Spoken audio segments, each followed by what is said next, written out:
Welcome, brave souls, to the chilling depths of horror and detail, the realm where the shadows whisper ancient secrets and nightmares come to life.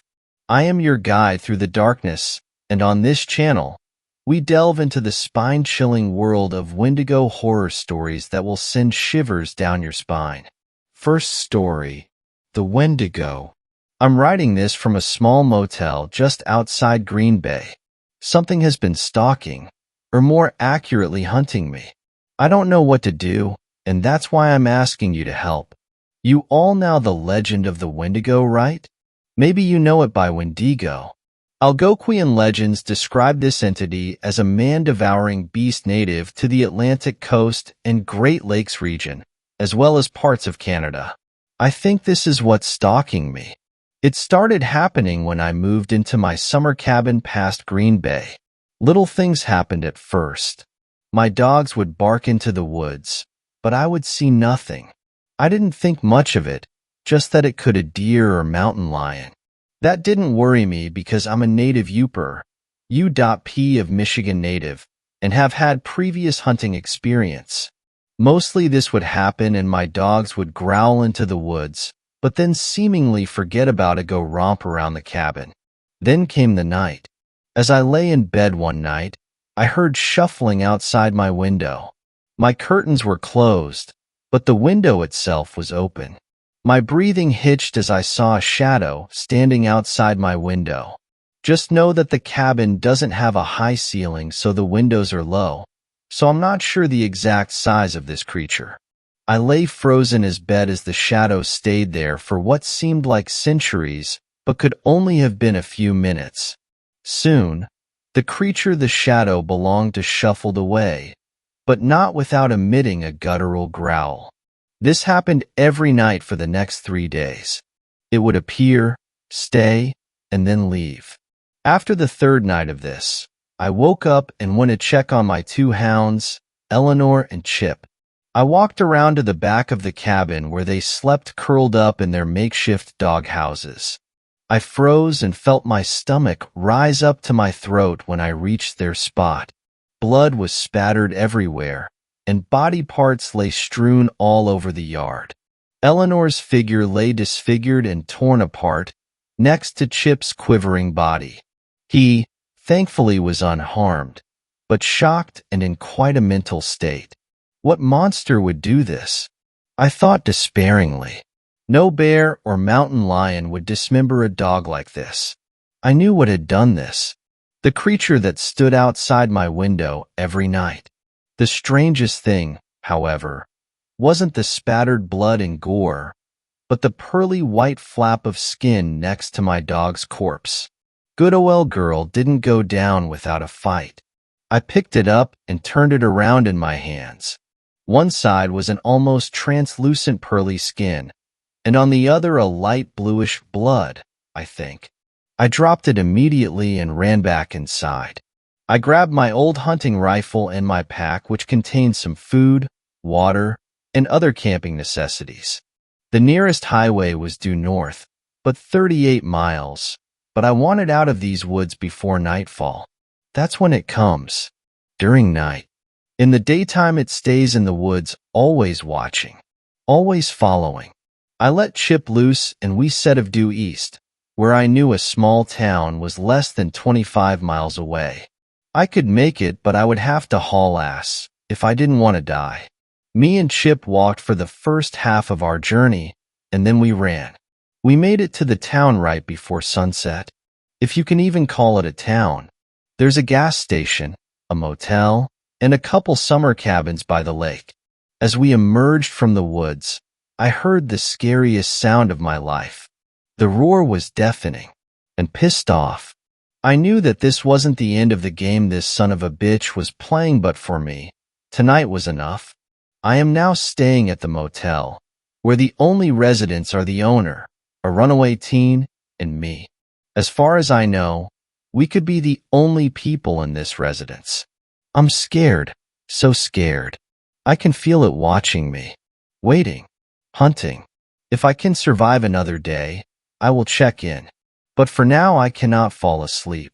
The deadbolts on my door will not protect me, and Chip has started to growl at the door. I have survived yet another night from this beast that roams the woods of the Great Lakes.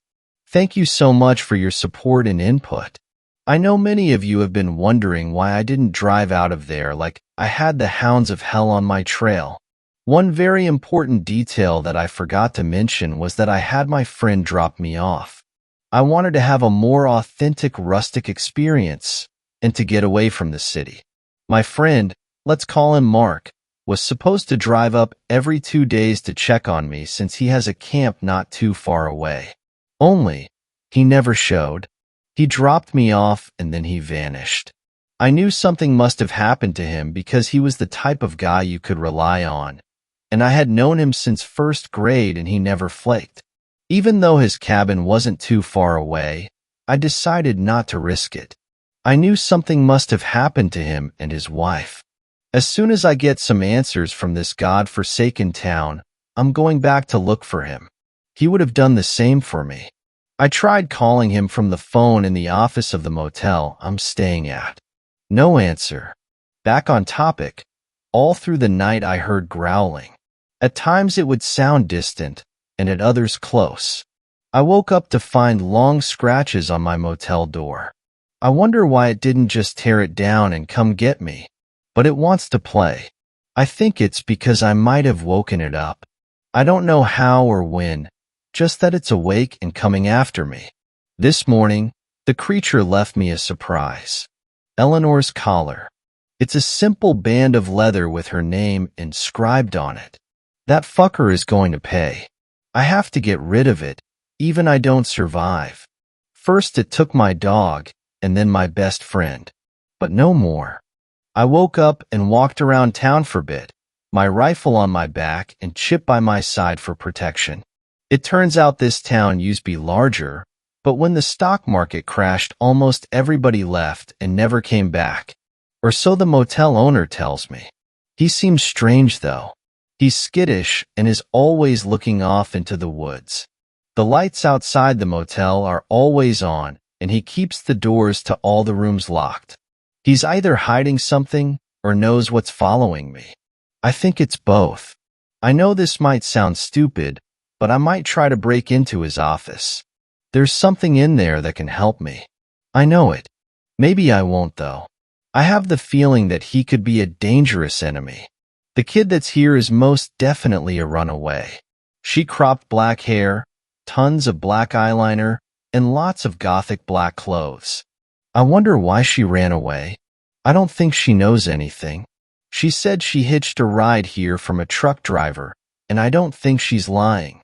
Despite her efforts to look tough, she has a soft voice. She wasn't meant to be like this. Her name is Mason. Thank God she's safe though. Who knows what could have happened with a truck driver? Yes, I know not all of them are pervs, but come on, you've seen the movies. She's staying in the room next to mine. I'm glad because I'll be able to keep an eye on her, but I'm also scared for her. I can't imagine if anything happened to her because of me and what I have awoken. My parental skills are kicking in even though I've never had children. Chip hasn't slept since we got here. He stayed up all night pacing and growling at the door. I didn't get any sleep last night. I have dark shadows under my eyes because I refuse to fall asleep. I'm pretty sure he can smell the decaying flesh of the beast that is hunting us and has killed Eleanor. I can't bear to watch him suffer. I know that he misses Eleanor. Ido. My dogs were the only family I had left. Now, it's just Chip and me. My father died when I was a little girl. It was on a hunting trip. They say he must have been attacked by a wild animal because his body was never recovered. I'm starting to think I might be reliving his experience. Right now, Chip and my rifle are my only source of protection. I'm going to look for sources of fire later. The gas station looks new, but the lights haven't been on and I haven't seen anybody in there. There might be gas and supplies that I can use to kill this motherfucker. That is, before it gets me. I just hope I can save myself and this little girl before it's too late. I still have no idea what woke it up. Could it have been already awake? Maybe I was just in the wrong place at the wrong time. I prayed last night. Why, God? Why me? Why would you let a creature this ferocious and demonic be born? Why let it roam the earth? What have I done to deserve this? Why, God? Why? As I walked around town, I noticed none of the other buildings had scratches. Even Mason didn't hear any growling or had scratches on her doors. It's eerie. It's like I'm the only one who can see and hear this beast. Or maybe the others are just pretending. I plan on looking into this town's past. They have to have had something to do with this creature. It's impossible that they haven't. I need to rest, but I am too afraid to close my eyes. I am afraid of what will come and slit my throat in my sleep, of what will devour me, bones and all. I am slowly being driven insane by the utter madness of this situation. I can't take it anymore. I need this to end, and I'm going to be the one to end it. I will try to check in as soon as I can or when I get new information on this hell creature. Thank you for your support. I don't know how much more of this madness I can take. I thought I had it all figured out. Turns out IT's smarter than I think, than anyone thinks or could possibly imagine. What could I possibly have done to wake this beast? I am writing to you in hopes that one day, someone will be able to kill it. I don't know if I can, if I am smart or strong enough. Last night was the worst night so far. It finally fed on human flesh. For the last 2 days, I have been trying to figure out how to kill this bastard. Fire. That's the answer. I had a plan. I had found gasoline, matches, and even an old couple sticks of dynamite. How lucky was I? Turns out back in the 1900s this town was famous for coal mining. There's even a couple of coal mines that weren't closed off. I thought I had it all figured out. So did that son of a bitch. It was nearing dusk yesterday, and I had everything laid out. It wasn't a super fancy trap or anything, but it would do the deed and kill this demon. At dusk, I was ready and waiting for it to come. I knew it would. It always does.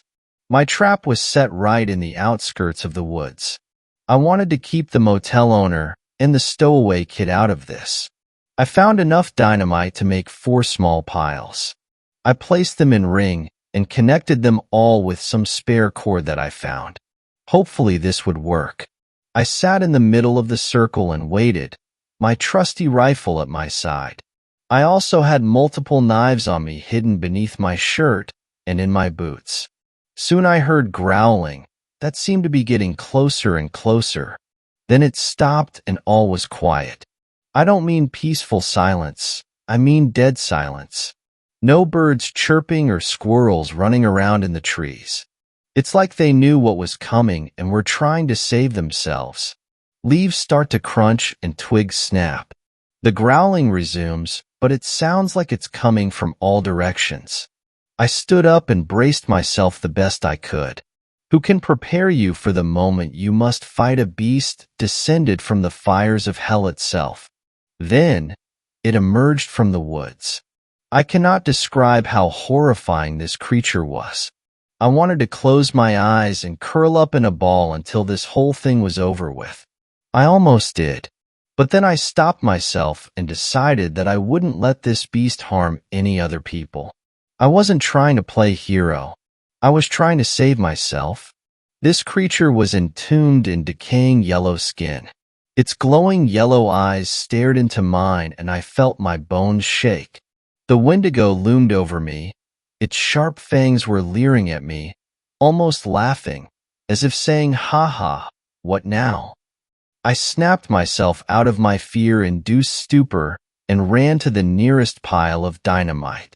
I pulled my pack of matches out and tried to get one lit.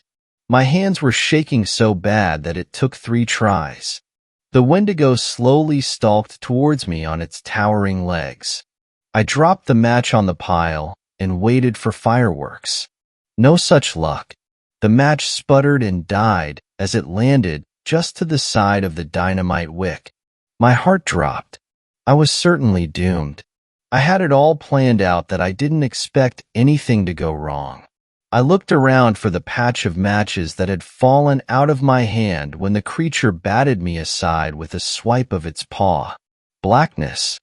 When I regain consciousness, I see the Wendigo peering over me.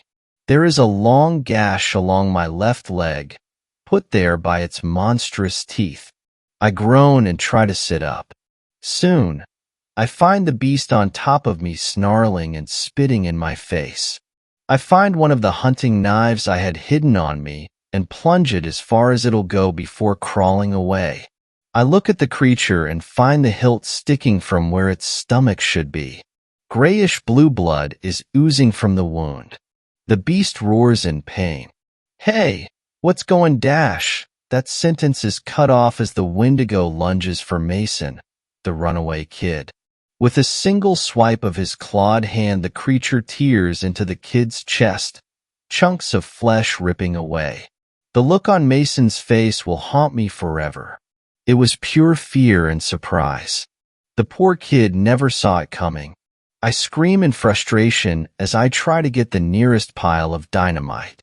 I reach it and frantically search the ground for a match and feel a minuscule sense of hope as I find one. I strike it against the nearest rock and toss it onto the pile. I stand up on my legs and groan as I hobble away. The force of the explosion pushes me to the ground. Despite the dull ringing in my ears, I can hear a blood-curdling shriek. I look into the flames and see the dancing figure of the hell creature. Red and orange engulf its body as it is burned. I lay down among the ferns and brush that coat the forest floor. I closed my eyes and drifted off. You must be thinking by now that I killed it, that the Wendigo is dead. When I come to, I get up and make my way to the burned patch of land. I look around for any sign of a corpse, but find none, not even bones.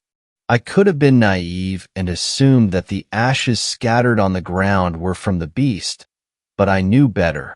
It probably ran off back to where it came from to nurse its injuries. I know that there is a good possibility that it'll come back. Of course, I'll be long before that does happen. I have since made it back home.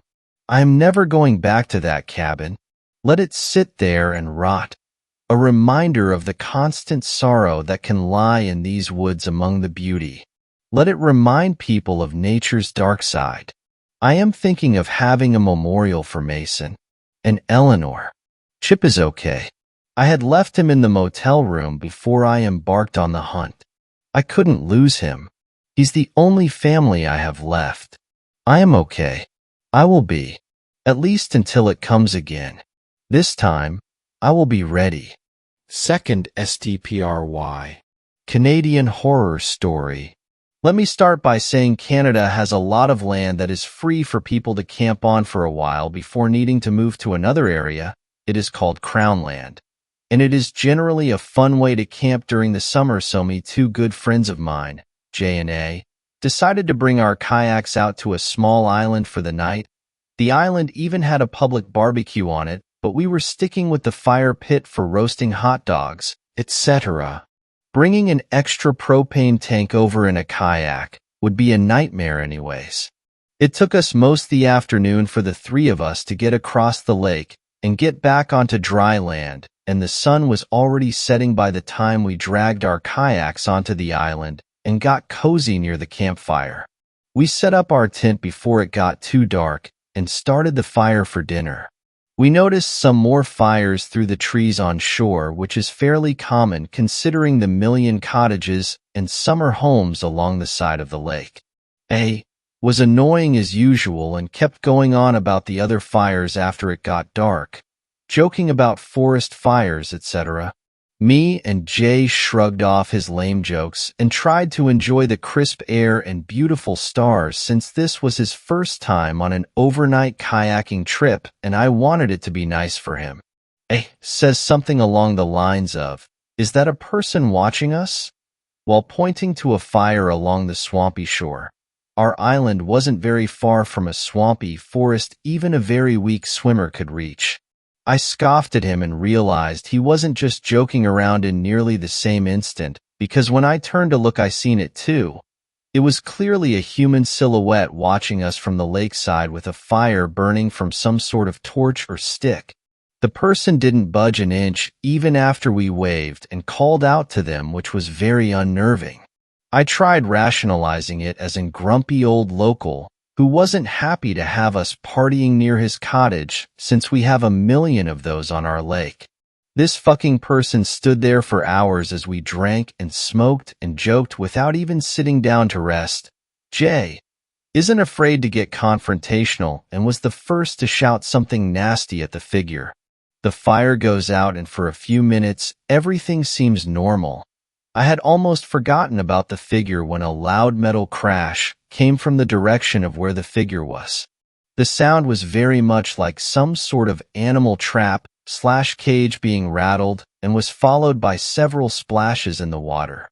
Everybody is obviously nervous now, so I pretend to be calm in an attempt to maintain my woodsman persona. I get 3 big sticks from the woodpile for each of us to hold if anything happens. I also always have a small Swiss Army knife in my pocket as a last resort. Jay wasn't content with just a stick and grabbed some rocks from nearby to throw at anything that comes near us. I was the first to notice them hiding amongst the trees just beyond the light of our fire. It started as rustling leaves and strange, snorting noises and chattering, but I turned my head fast enough to see one watching me with its horrible and eyeless face from a tree branch.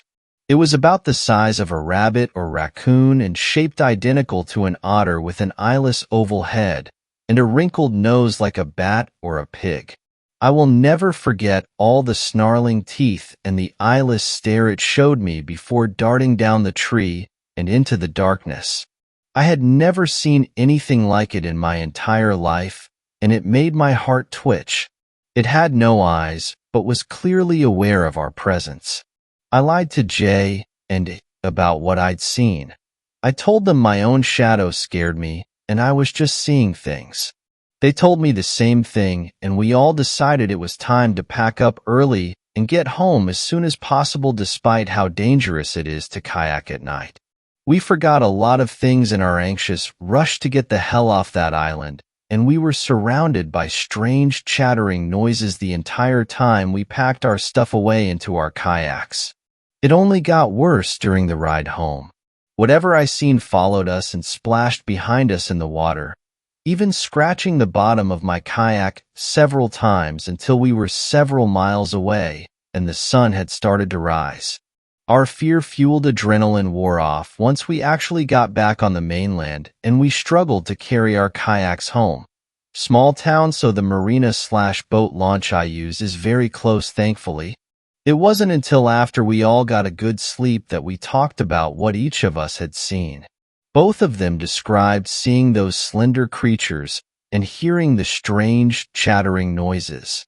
A even claimed to see the shadowy figure several more times during the night after it disappeared, but never said anything at the time. Jay has not went camping ever since. It's been a few years.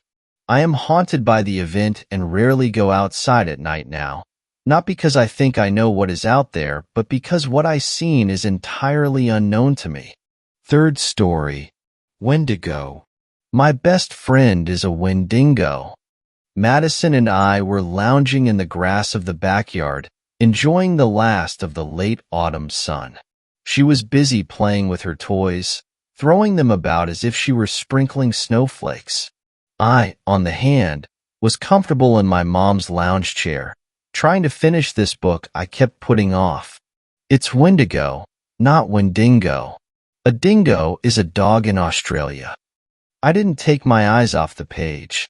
Jason ran for the knife, but tripped over his own feet, falling desperately onto the sand. But he is one. Madison's whiny 7-year-old voice drew my gaze. She was a pretty child with chestnut hair. Big cheeks and even bigger eyes made her popular amongst her peers and their mothers. I don't know where she got those genes from. I was her big sister, and I was never so cute. There was always something awkward about my face. Maybe it was the thin nose or the puckered eyes. I kept to myself mostly, choosing to live in fiction rather than reality. Where did you hear that word? I asked, scanning the page one more time. Jason's taut muscles pushed against the creature, locked in a struggle he may never escape from. Madison shrugged. I think you said it one time. About a book you were reading. I laughed. Oh yeah, that terrible fake Native American romance book. God, what was it called? I recounted the piles of books that littered my room. The Wendigo's Yearning, I said finally. What a trashy book. What is a Wendigo? Madison rose from the ground, brushing off her dress. She came over to me and put her little hand on my arm. I quickly finished my paragraph before setting the book down. It was all over. Jason would never breathe in the summer air again. Well, a Wendigo is a bad spirit. Like a monster. It wants to eat people. Madison frowned. So it's not nice? I raised my eyebrows. No, Madison. It is not nice. It looks like a skeleton, almost really thin and always hungry. It eats humans because it wants to be full, but it can never be full. So it just keeps eating and eating. Madison took her hand off my arm and tapped it against her head. Does it like to play? You're being weird. I picked my book up again. The creature descended upon Jason's hard body, ripping the flesh away like newspaper. Well, I think you're wrong. Wendigos don't eat people. He didn't eat me. Jason's blood tasted sweet as the creature licked clean his insides. I rolled my eyes. You don't know a Wendigo, and your best friend is a little boy, not a monster. He used to be a little boy, she replied, turning away from me and walking towards the woods that lay beyond our yard. Madison, come back? The creature slurped down Jason's intestines. She didn't listen to me. I sighed. I'll tell Mom you went in the woods. As the creature gnawed on the final bone, it began to grow taller. Madison ignored me. When she reached the tree-line, I groaned and got up. The creature would only become bigger as it ate. Madison, you're going to be in big trouble. I bet Mom will make you go to bed without dinner. She turned around, now shouldered by trees. I want you to meet him. Then you'll see. She held her hand out to side and grabbed a hold of the nearest tree branch. I was going to respond when I realized that the branch was also holding on to her. As I neared them, it was clear that this was no tree at all. It was a tall creature, extremely thin and bony, matching the color of the foliage. Its face was turned down, but I could see saliva-dripping teeth. Madison just smiled. This is my Wendigo. I knew I should have ran to her, but instead I tore back towards the house. I could hear large steps behind me, but I didn't stop. I opened and slammed the door, locking it. My breath was heavy. I looked out the window and saw Madison still holding its hand as they moved closer and closer. My mom entered the room. What are you doing? She asked sweetly. It's Madison. She is with I don't know, a monster. My mom peered out the window. She smiled and winked at me. That's just her Wendigo. Don't worry, honey. He's harmless. She turned to go back to whatever she was doing, and I gasped in horror. The entire backside of her torso had been hollowed out, licked clean. Yet she still walked away, leaving a small mucus trail as it dripped from her exposed flesh. Madison was now knocking on the door, giggling. Let us in, sis. My Wendigo is hungry. Fourth story. Gawa forests are scary. I have a creepy story as well. In fact, I'd totally forgotten about it until I started reading these SAR stories and thought, well, myself and 4 friends were camping in central/northern Ontario, Canada one random weekend. It had been a beautifully hot and sunny summer, and we'd never all been camping together. Tons separately, but never together. We drove in separate cars because we had to leave at different times. In fact, I drove my parents' caravan at the time. Anyways, I'm driving myself and two of my closest friends, listening to some Dallas Green and some Jack Johnson, just inducing the chillest of vibes for our trip. We finally make it to the campsite, and our other two friends, my now friend and his wife, are already there with their shite set up and a fire going and some dinner being prepped for us. It was pretty sweet. The first night nothing eventful happened, but the second night got weird. We'd been up drinking since basically breakfast and had a pretty awesome day. We'd been boating on a small lake and had tried a hand at fishing, but the lake was essentially barren. We'd gotten back to our campsite, gotten a little bit more tipsy, and made ourselves a wonderfully burnt campfire dinner. Parties started going all over, and we were close enough to one of the major beaches nearby to hear the insane party that was going on. We were too drunk to locate it and make our way there, but we didn't care. Well, I kind of cared because around 1 in the morning my buddy and I want to go to sleep in our tiny little tent, and we couldn't because of all the music and potentially sexy girls we heard screaming infrequently. Now, here's where things get weird. After a couple of tosses and turns, neither of us can sleep. My friend and I are just shooting the shit, whispering, when all of a sudden we simultaneously realize that we can't hear anything outside of our tent anymore. Then this weird buzzing sound is being emanated from what seems like somewhere in the sky, but appears to be relocating at a ridiculous speed.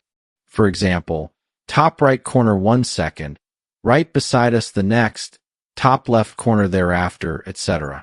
This strange buzzing went on for what felt like maybe 30 or 40 minutes. We were entirely freaked out. There weren't any lights or anything, and we didn't actually feel anything nearby, neither metaphorically or physically, but it was there, and we heard it, and it had a tangible effect on our brains. And we both heard it, which made me feel more sane. The sound eventually faded, and the sounds of partying slowly made their way back to its normal volume. Like when you bring your television down to 0 and then gradually increase the volume. Kind of like that. Not how normal sounds are supposed to work. Granted, they hadn't been working at all. But I digress. Eventually the music and unfortunately the girls started to dissipate, and I eventually fell asleep. I woke up suddenly, and as a lot of people here describe something felt off. I moved ever so slightly to see my friend lying on his back with his eyes wide open, and we both look at each other and slowly nod. Neither of us said a word to each other. Suddenly something brushed up against my side of the tent. Of course. So now at this point I'm freaking out in my head. And then we hear a very low, guttural sort of sound. Not really a growl, so to speak, but kind of like if your stomach made noise, but deeper, and if you could do it on purpose. I guess. It pretty much tilted me right then and there. Whatever this thing was continued to hang around our tent. At some point it made distinct breathing noises, and then what sounded like maybe sniffing. Either way, we were royally freaked out. Whatever it was eventually left, and we started freaking out to each other because of what had happened earlier, and now we're being sized up for rape by a giant black bear. As far as we were concerned. But then the sounds took our adolescent brains in a different direction. Like, what if those sky sounds were something completely different and had left someone to check everything out before it left? Gah. Sleeping was rough for the rest of the night. I was happy, kind of, to have awoken to the sight of a black bear and a bear cub on a distant ridge maybe 400 yards away. We all stopped to gawk for a while and appreciate the majesty of bears. I have a strange affinity for bears. Saw thee. We'd been prepping breakfast and taking our equipment down when my friend brought up the noises and animalistic sounds from last night, and expected everyone to kind of say, "Yeah, wasn't that weird?" But no one had heard anything. Anything. They only heard the partying and had fallen asleep after it had all started to dissipate early in the morning. So for what felt like 30 minutes we were hounded by this weird, fast-moving sound that projected an incredibly strange, buzzing sound that cut the rest of the world off from us, and then were harassed by rapist bears, and one could corroborate what we were feeling. It was really freaking strange, and my simple brain can't think of anything as to what the buzzing could have been. I'll accept that the second set of sounds was potentially the bear, despite the fact that it didn't sound like any bear I'd ever seen or heard before. But I was tired and a little more than happy with my alcohol consumption. Needless to say, forests can suck just as much as they can be awesome. Anyone else experience anything similar? Would be cool to see if anyone else heard some similar creepy, world-cutting off buzzing. Thanks for reading, everyone. P.S. I did not intend for a wall of text. In fact, I intended for a very short story with all the important points summarized neatly. Unfortunately, I talk a lot IRL, and that apparently translates to my comments and the like on Reddit. Oops de. Edit. Words, grammar, sentence crafting, etc. Fifth story. In the forests of Canada lurks a monster. Our camping group was unfortunate enough to become its prey. It was a beautiful fall morning as we drove through the small towns and rural communities dotting Nova Scotia. We weren't locals to the area, but we had heard of some great camping areas in the vast forests around the province, and it was the first time our friend group got together for a trip in almost 10 years, so we wanted to make it a good one. We had driven from the city to go on a camping trip, 7 of us in 2 vehicles. As we drove through the rural countryside, Dylan, the eldest of the group, spoke up. "It's nothing like Toronto, is it, guys?" We all agreed. It was nothing like Ontario, for that matter. The Nova Scotia countryside was breathtaking, full of personality and culture. As Matt May's Tall Trees blared over the radio, we were growing increasingly excited for the next few nights we'd spend in the woods. Richie was sitting in the back of my crew cab Silverado, sipping on a Molson Canadian and singing along to the radio. I hadn't seen him in such a good mood in years. He seemed to be finally getting over his divorce and enjoying himself for once. Richie and I were childhood friends, and after his wife left him, we were roommates in the city. We were like brothers. I'd seen the man suffer so badly, and it was good to see him smile. Dylan's girlfriend, Erica, was up front with me, sleeping with the seat slightly back, and Dylan sat in the back drinking beers with Richie. Dylan was a skilled hiker and outdoorsman like myself, but Erica was not so much. This was only her 2nd or 3rd time in the deep woods, but she really loved it. "Soon time for a piss break?" Richie piped up. "Maybe if you didn't start drinking beers before we even hit the highway, you wouldn't need to piss every 5 minutes, Dylan chuckled. "All right, fuck it. Give the others a shout and tell them we're pulling over at the next dirt road," I said. I needed to stretch my legs anyway. It was a long drive and my back was starting to hurt.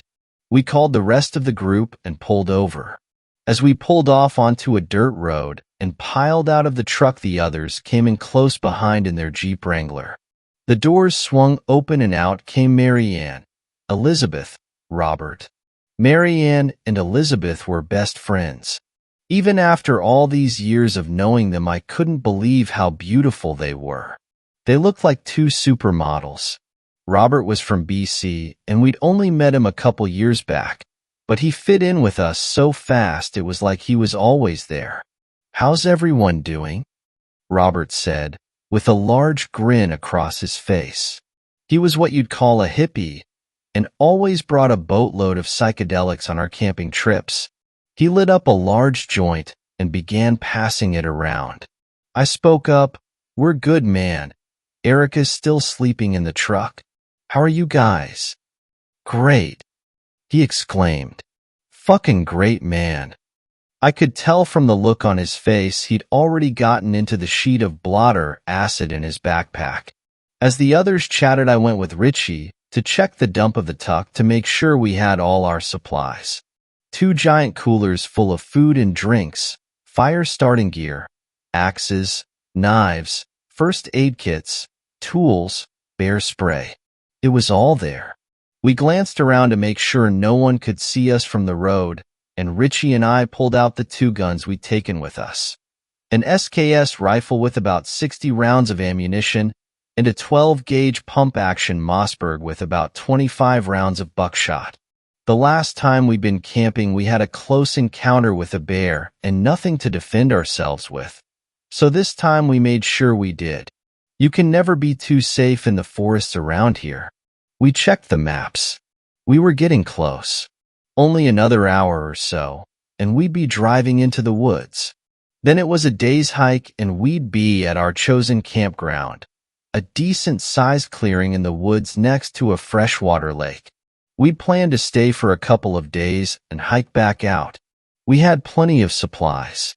The rest of the trip went by pretty fast, and before we knew it, we were loading up our equipment and walking.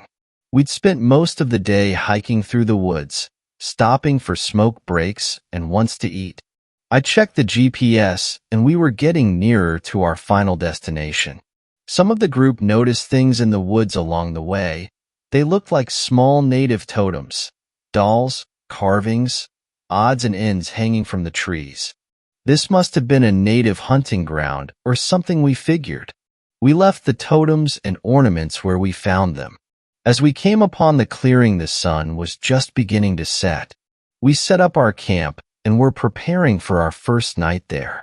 We turned on some music on the battery-powered stereo that Dylan brought, cooked up a barbecue over an open fire, and started to really get into the beers. Robert pulled out the sheet of blotter acid, and we all took a hit. We spent the rest of the evening and night sitting around the fire, listening to music, drinking and smoking and laughing like maniacs at the tricks the LSD played on our brains. Little did we know all of the noise we were making attracted something none of us had ever seen before. I retreated to my tent with Richie, Elizabeth, and Mary Ann while the others went to Dylan's tent. Mary and Elizabeth looked at me and Richie and Mary and said, "I think I know a way to help you get over that ex-wife of yours, Rich," with a huge grin plastered across her face. Elizabeth came over to me and leaned close. We started kissing. Richie and Marian done the same. Just as things were starting to heat up in the tent, we heard a scream from the other one. It sounded like Erica. The other tent was pegged up closer to the woods, while we pegged up down near the lake, about 100 meters apart. Richie and I hopped up, and both of our eyes fixated on the guns in the corner. We had them both. The other tent was supposed to have one. Fuck. We grabbed the guns and told the girls to stay put, and we hastily loaded them while running towards the other tent. We heard Erica scream again, and by the time we got there, everyone was outside. We all had our flashlights on. "What's going on? What's wrong?" I yelled. Erica was in tears near the tent, holding on to Dylan for dear life. She was muttering something about an animal in the woods. We finally managed to get her to calm down enough to tell us what was wrong. She stammered on, "I got up to pee, and when I did, it was behind the tree, and it touched my shoulder." "What was behind the tree, Erica?" Dylan said firmly, but calmly. "I don't fucking know," she yelled. "It was tall and bony, and it had really long claws. It was covered in blood." I pulled Robert aside. "Man, how much fucking acid did you give her?" None, man," Robert said nervously. "She didn't want any." "Was she asleep before this?" I asked. "Yeah, I think so," Robert said. "She must have been dreaming or some shit, man. Here, take the shotgun anyway. Calm her down and dash." Then we heard it. Elizabeth and Marian screamed, but it wasn't the same. It stopped abruptly. We knew right away something was wrong. A sense of terror washed over all of us. The adrenaline kicked in and Robert and I ran for the tent, but when we did it was torn to pieces.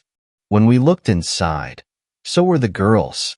I felt something sour crawl up from my stomach and into my mouth as I looked upon the mangled women that were lying before us.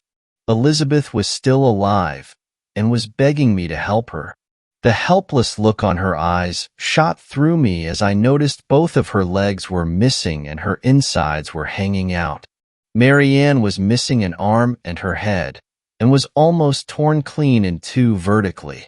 I turned and looked at Robert, and all I seen was shock in his eyes.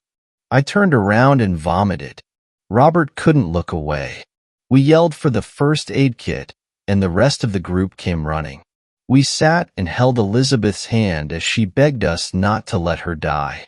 Erica, who was a registered nurse, ran up, but once she seen the extent of the wounds, her hand shot over her mouth and she dropped the first aid kit. After a moment, she collected herself and began giving first aid while looking at the rest of us hopelessly. Within 5 minutes, Elizabeth was gone. Richie began to yell through his tears, "Fuck! Fuck! What the fuck happened to them?" We all began trying to talk over one another in panicked confusion. Dylan hadn't said a word. "Enough!" he yelled, and again louder, "Enough!" Everyone went silent. It looks like a bear maybe got into the tent. It's probably still around. We need to hunker down at the other tent and wait till daylight. It's our only hope. We've been checking our phones, but we lost service hours ago. We were cut off. We took the rest of our supplies and ran back to the other tent. As we did, we heard a horrible screeching in the woods. It sounded almost human, but way too animalistic, too loud and shrill. "Oh man, it's a fucking Wendigo," Robert blurted out. "My grandfather told me about them. They eat people in the woods, and it's coming to fucking kill us." Richie blurted out, "It's a fucking bear or something, man. It's not no urban legend. And if it comes anywhere near us, we're gonna shoot it dead." He snatched the shotgun out of Robert's hand and walked over to light a fire. "We'll be able to see it better if we got lots of light on the woods." Whatever it was watching us, patiently waiting.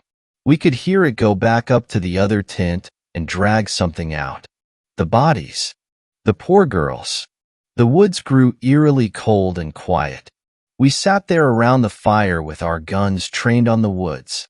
I had the SKS rifle in my hand, fully loaded, and Richie had the shotgun. It was moving around us, and we could almost catch glimpses with our flashlights, but it was much too fast. Branches snapped as the monster stalked around us, growling and snarling. The rest of the crew pulled out the axes and knives and stayed behind us, with all of our backs to the lake. Silence. The silence went on for what felt like eternity. Then we heard it. Elizabeth's voice. "Help me, please. Richie, Sam, Robert, somebody help me." It didn't sound natural. It sounded like her, but in a way it didn't. "This is impossible. We watched her die." Dylan yelled, "How is she still alive?" He took off for the woods, in the direction of the voice. I couldn't grab him, and he ignored our pleas to come back. "I'm going to get Elizabeth. She's still alive." Those were his final words. We shone our flashlights on him as he went past the tree line, and that's when we saw it. A large, pale gray creature lunged forward. It had lifeless eyes, long, mottled, black and gray hair, and long, slender claws which it dug into Dylan's flesh. It must have been 8 feet tall at least. Its long, gnarled teeth showed as it screamed in Dylan's face before tearing into his throat. All we could do was watch on in horror. Dylan fell to his knees as the creature began ravaging him, tearing him to pieces. It looked like a large, emaciated humanoid, but it appeared to have incredible strength. Richie and I opened fire as soon as we realized Dylan was dead, and there was no saving him. The bullets tore through its flesh, but it did not react. Instead, it pulled Dylan's mangled corpse into the woods as it took off running, letting out loud screeches as it ran, breaking limbs off of trees like toothpicks. Richie and I both emptied our weapons into the beast, and it didn't even faze it. Erica was crying hysterically. Richie and I reloaded as fast as we could. We heard a horrible crunching sound in the trees, like a dog eating a ham bone. We all looked at each other in shock and horror. It must have been getting close to daylight. The creature didn't seem to like light, as it would periodically throughout the night come and watch us, screech at us in the woods, but never come close to the firelight. It also fled from our flashlights. We all thought that as long as we kept the fire going, we would survive until daylight. If the creature fled from sun, we would make our escape. That's when it started to rain. We began throwing things onto the fire frantically, trying to keep the light alive. But the fire grew more and more dull as the rain beat down harder. The creature was inching closer as the light died. It evaded our flashlights with incredible speed and came almost within striking range. It was so close could smell it now, the smell of rotting flesh. We could see its black teeth in its rotting mouth, the veins standing out against its gray skin, the rotting flesh at the end of its claws, as it began grabbing at us, trying to pull us away. Richie and I opened fire directly at the monster, and it began to screech in pain and stumble backwards, only to regain its footing and lunge forward again. Just as we both emptied our magazines, Robert yelled, "Get down!" I looked over my shoulder and seen him brandishing a flare gun. Genius. It hates light. If we stick a flare in its flesh, it might just flee.